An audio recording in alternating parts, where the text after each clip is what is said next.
This is a great tweet from David Perell. My philosophy of writing: write every day, write in public to improve the quality of your thinking, write for clarity, not to impress people, write about your curiosities. You don't need to be an expert. Write for the most intelligent person you know. And I'm thinking about this actually in the context of the videos I've been doing. I think really this stuff all applies to creating or communicating more broadly than just writing. David is an incredible writer and does some really, really interesting stuff. But write every day, right? So I'm doing these videos every day, and it's hard to do that, but you get a little bit better. You make tweaks every day and you make improvement. Write in public. Do stuff in public to improve the quality of your thinking, because you're going to get feedback on stuff. You're going to get pushback. It's going to be a little bit uncomfortable. There's obviously other benefits to writing in public, right? You build an audience, you get business. Possibly the most important thing is improving the quality of your thinking, because that is the most important lever that's going to improve everything else in your life and in your business, right? If you can really improve the quality of your thinking.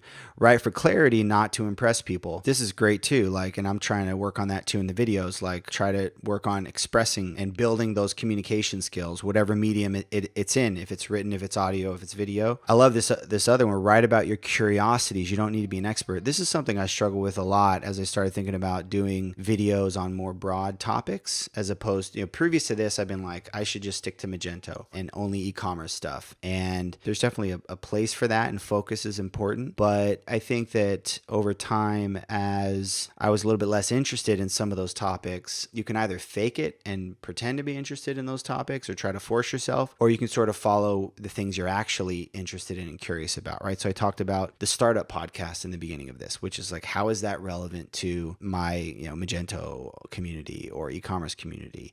It's not, but at the same time, it probably is, because we all have interests outside of e-commerce and things like that. I listen to podcasts on all sorts of random topics, and I know that everybody's like that. And this thing, you don't need to be an expert. I think so much of the time we can be crippled by needing to be an expert, wanting to be an expert. So yeah, that's huge. And then lastly, write for the most intelligent person you know was a little counterintuitive for me, because sometimes I think, well, you want to communicate to the widest possible audience, or for the dumbest person you know. I asked him to flesh out that last point, and he said, aim to have intelligent readers. Simple as that. They improve your thinking and become lifelong friends. I'm like, yeah, that's so powerful. Don't try to communicate for the lowest common denominator. Just communicate for what you're truly interested in, and the people that are going to connect with you, that are going to be the most connected with you, are the most important factor.